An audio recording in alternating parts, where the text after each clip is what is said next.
I hope you've had a good week. It's been one heck of a Christmas for us and has involved lots of travelling and, of course, lots of spending money and taking money out of here and seeing it go and disappear on presents, on travel, not just on trains, but also on steam trains for us this year, travelling around England with some friends from Mexico.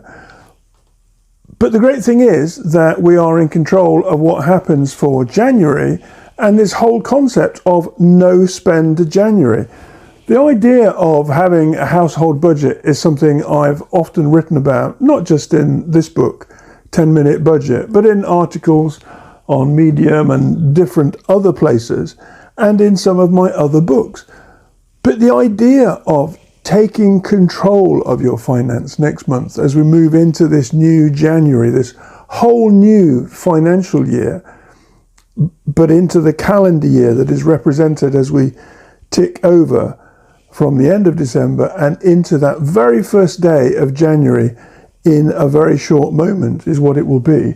But I've written down some ideas, 5 aspects of no spend January that I will take to heart, just as I do every January, about the way that we look at our finance and make ourselves just that little bit stronger through that 1 month of January, so that February is less of a challenge, less of a hassle, and the extra bills we covered or the expenses we took on in December, we absorb them and we move forward into the new year in a way that is happy for us or positive for us, but also gives us confidence, financial confidence, and that sense of being able to step into a better place by taking more control of that particular cash, that money.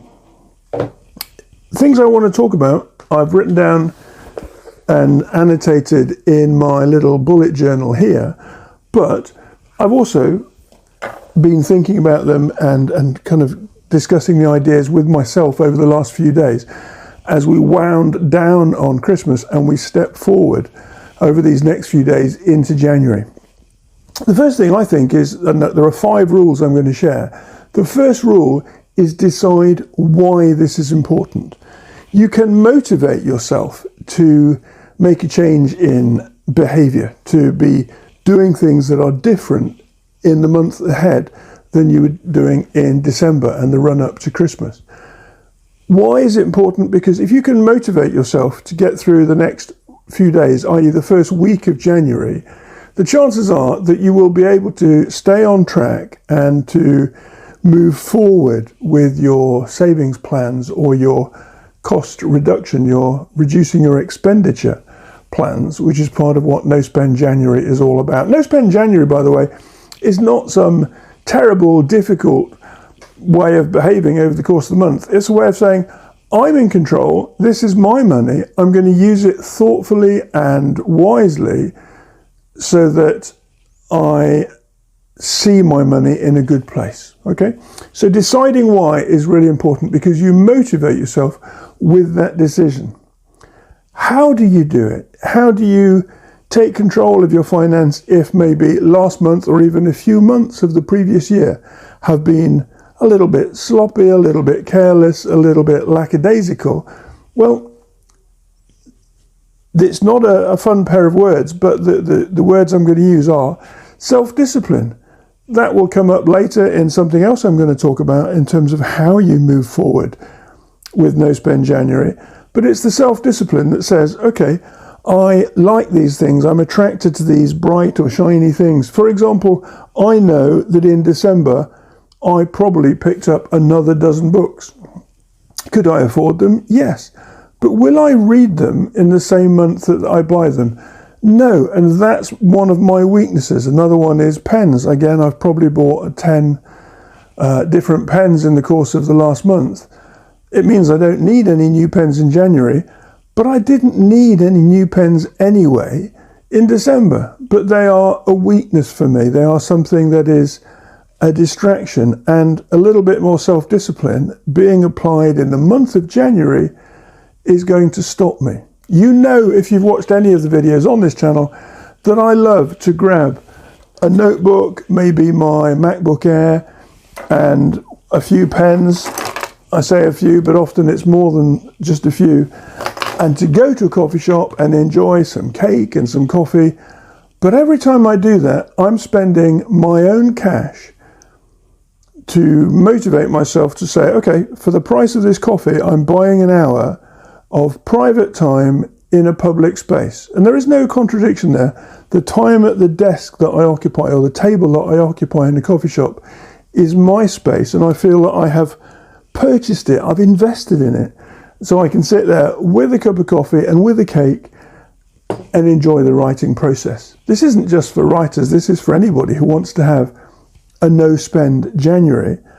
But I can't go to a coffee shop. I can't spend money and take money out of here and spend, say, I don't know, £5 on a coffee and a cake, or go back to another shop the next day and spend the next £5. I can't do that. I have to make coffee in the house, pop a flask in my rucksack and go into town to write.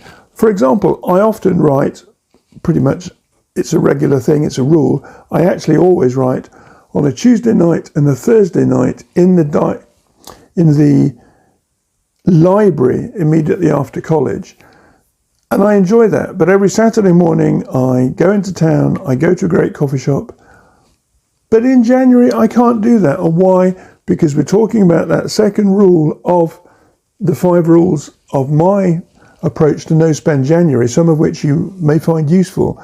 But that second rule is about self-discipline. It means, no, you may have gone out with the intention of spending that money, but now you can get a little positive point in your journal or in your diary and say, no, I could have gone out, I could have spent money, but I didn't do that because I'm committed to those things which are written down and important to me here in my own no spend January. So think about that. The first 2 rules there are decide why and understand the fact that this is how you motivate yourself. The second is you choose how, and that's about self-discipline. The third thing for me, when I'm looking at a no-spend month, and right now we're looking at no-spend January and starting the year really strong from a financial perspective, recovering the expenses of last month and building up the savings. Where is the difficulty? The difficulty lies in the thing I've alluded to, which is distraction, but really it is temptation. Oh, I need to spend money on this. Oh, I could spend money on that. Or maybe I should spend money over here on this topic or this theme. No, all of that is temptation. In No Spend January, you spend money on your mortgage or your rent. You spend money on your gas and electric and water. And you spend money, of course, on the food that you need in your weekly shop to take you forward for the next 6 or 7 days. Of course you do all of those things, but you don't succumb to temptation and think, hey, Nick, there's a really nice book in that bookshop window, you need to go in and get it. Or, hey, you look in that stationery store and see what beautiful things there are. You need those things, you covet those things. But in January, you're not going to buy them. You say to yourself, no, I have the money is here, and the money is staying here, and I'm going to walk past the shop. I'm not even going to go into the shop. I'm going to walk past the shop with my wallet staying in my bag or in my jacket and not having that temptation eat away at the cash that you have available, but which you're not going to spend. What's aspect number 4, or rule number 4 of a no-spend month? It is one that is perhaps more positive than the others because it's about who is the exception. You live alone, but you have a best friend. You're in a relationship, you want to go out for a date night. You have a best friend who has a birthday coming up in the month of January, or you have a family event, perhaps a parent's birthday or an aunt or an uncle, somebody who's very important to you, very close to you, and whom you want to celebrate with. Of course, you use some of your money for that purpose, but just for that purpose. For example, my wife and I, every month, we go out on our date night. I'm not going to jeopardize that. I'm not going to say, no, that's not going to happen, because that's a primary thing. It's an important thing. And that's how we celebrate our love and our relationship. Think about what the little personal exceptions are to your reducing your expenditure, to keeping your costs down, to avoiding frivolous spending or being involved or engaged in spending money on things you don't like, you don't need, you don't want, and you absolutely don't have to purchase. You can buy them next month, but not right now. That fourth rule is about who is the exception. And as I've said, I would make space in our spending activity for a family event, for a date night, or for a birthday. It might just be a birthday card. It might not be that you're going to actually go and spend time with that person. Maybe that's going to happen. But look out for who are the exceptions. Who is the exception to your no-spend regulation or your no-spend rule? Be really clear on that. The fifth thing I think will help you, well, I'm convinced it will help you because I know how important it's been to me and lots of folks who've commented having read the 10-minute budget book, is that you understand what single activity will help you win in No Spend January. And you know what it is? It's tracking. It's taking a calculator and a pen and a piece of paper. Or it's taking something like your journal and making sure that everything you spend, for example, here's a page here that's mine. I'm just going to cover one thing of that. But this is one of my tracking pages. Everything that I generate in a day gets recorded on here week after week after week. And on another page, I can actually share with you, or can I from this one? Yes, I can. I can look at some of the regular expenses. And so those are some of the expenses from last week.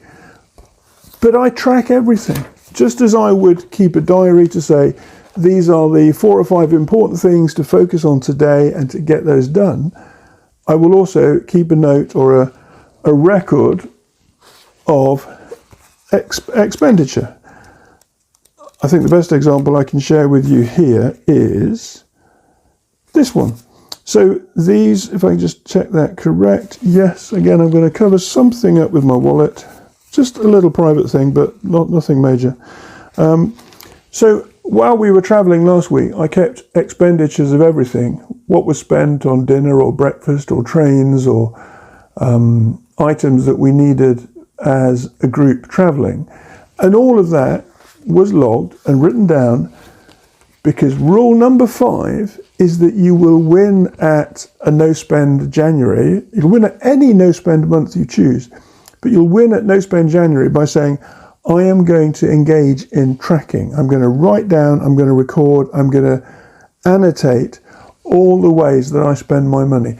And what will happen is not only will that serve you during the month of January, it will be something that if you're new to it will be quite a surprise to you, because you'll realize how much superfluous spending, or how much, I'm not going to say excessive spending, but how much spending happens without you thinking about it. Let's call it unconscious spending. That's the best way of describing it, because you go somewhere and you have access to maybe a debit card or to your cash balance, and you think, oh, that's really nice, I like that, or oh, that's a really good value item, or the price is really attractive, I wouldn't get that anywhere else. Of course you would, if you were to look or if you were to wait.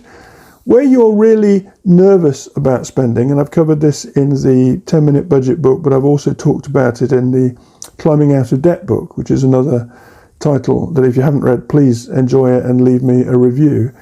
But I've covered there that the fact is that sometimes we think, oh, I need this item, I've got to get that thing because my life will be better with it. No, sleep on it for 2 or 3 days, and what will happen is the moment will pass. I'll give you an example. I saw a watch review today for a beautiful steel and gold blue dial watch, and it seemed to be an amazing price, it was a very expensive item. And I thought, oh, I need that. I could manage it within my cash flow in the month of January. And then I thought, no, Nick, don't be silly. You have a video to record later today about No Spend January, and you're not going to get that watch. You have a ton of watches. You don't need that thing. It's just a peccadillo. It's an attraction that is there in the moment, but it's not something you absolutely need. It's the same with, a new fountain pen or maybe a new biro. Listen, I've had this biro since I was 13 years old. I don't need another biro. I can promise you that. No Spend January is decide why you're going to do it, choose how you will do it, identify where you might find the difficulty. Number 4 is identify who is the exception to your no spend behavior, i.e. where will you spend some money outside of food and accommodation and maybe transport to work. And number 5 is what is it that will help you win. And number 5 for me is so easy to say is important because it's the tracking. It's knowing that you have that detail here in your notebooks or your journals. Being aware that you are spending money and watching your spending patterns reveal themselves because of what you record and capture and the way you find a good way forward. But yeah, that's my perspective on January. 5 suggestions for how you can organize your approach to a month where the goal is to spend as little as possible, to still lead your life in a completely normal way, but just to do away with frivolous, unconscious spending so that everything, because you are tracking it and because you are driving your months with some decent self-discipline, you become aware of everything that you spend your money on. Have a lot of fun with it. Please do me a favor. When you've watched the video and maybe you're 1 week in or 2 weeks in or 3 weeks into January, would you come back here, please, and put a little comment about something that you've learned? Maybe write about an item you thought you were going to buy and you realized, no, you can do without it for the time being, and maybe you'll realize you don't actually need it at all. A bit like that watch I was commenting on, or the money I spent on books and pens last month that was unnecessary. And now I have absolutely plenty to read for the next few months and I don't need to buy any more stationery items. Please let me know how you get on.